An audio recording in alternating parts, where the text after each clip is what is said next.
Camp Crackle Creek, a soda-free solution. Once upon a time, Camp Crackle Creek crackled with chaos.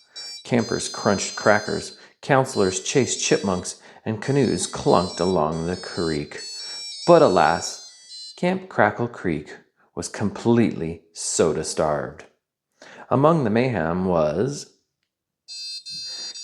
Captain Clyde, a cranky camp counselor with a clipboard and a colossal collection of complaints.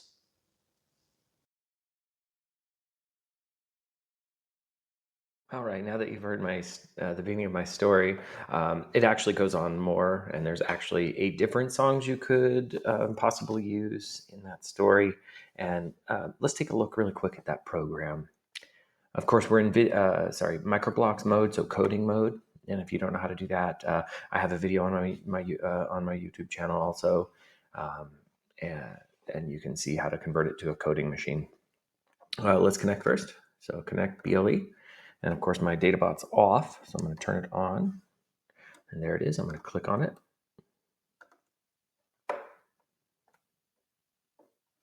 And I'm going to say no to this. I don't like updating it here. I've had some issues with that. I always update it through the settings over here. And I have a video on that as well. So say no on that.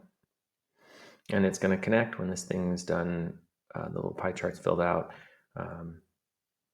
We'll know it's done and connected. And there it is. And it knows that it's a Databot. If it doesn't, you could go add libraries and stuff, but we're going to go grab a program. And so it'll have those libraries ready to go. Notice I don't have several that you'll see later. So, so hit new, or sorry, open. And I stored mine in my computer in a folder. And there it is, Camp Crackle Creek sound effects. And there we go. Here's my program. It is a fairly simple program. It's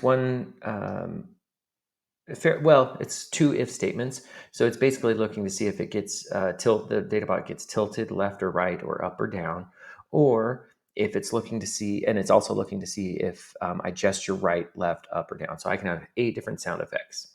And then I'm also utilizing these my blocks. They're like little subroutines that we can clean our code up a little bit using. So I like them, and they clean it up and make the program look nicer. So to get in there and actually manipulate this, this little tap right subroutine, you right click on it and say show block definition, and it'll pop up in the bottom. And so essentially what's going on is if this is true, so if I tilt it right or if I tap it right, it will come out and do this little thing. And what it is a little, I'm using a little a lot.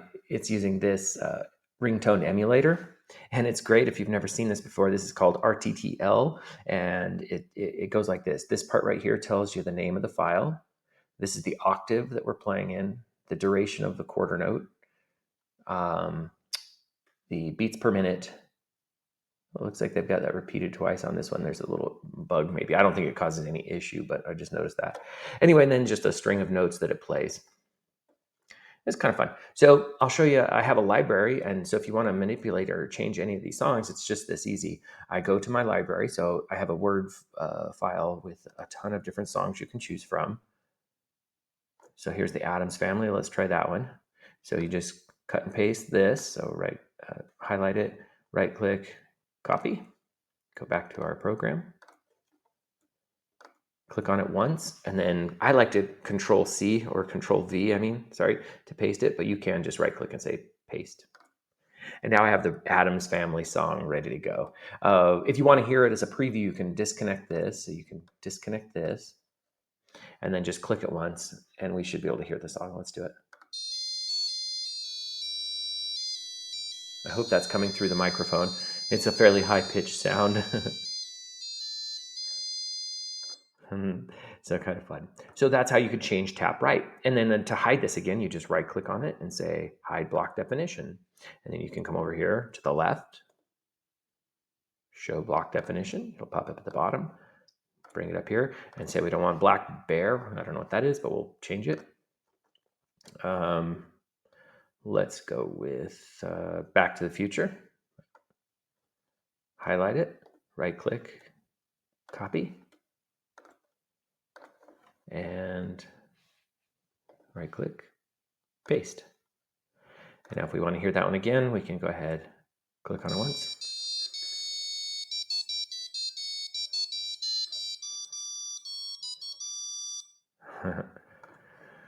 So as you can see, it's fairly easy to change the songs. You wouldn't have to if you were working with younger students. You could have a stock program that they all have to write their stories around, and I think that could be fun as well. So they get to use their imagination based on the sounds that are provided, and they can create whatever they want uh, based on songs that are already loaded on the Databot, so you wouldn't even have to go into coding with the kids. Or if your older kids want to try, or older students want to try this, you could have them code their own entire programs and not even give them this and see what they can do. So, but I love the ringtone library. It's great if you've never played with that. It's in Add Library and Sound, I believe, and it's underneath ringtone. Maybe it's in other. I don't know. I lost it now. Oh, crud. Ringtone. It's just out in the open. There it is. I missed it before, but there it is. Anyway, it's been a while since I played with that, but yeah. So I hope you enjoyed this, and look in the description for this program, as well as the RTTL library, and my example story that I believe I had AI write. So anyway, thanks so much for watching.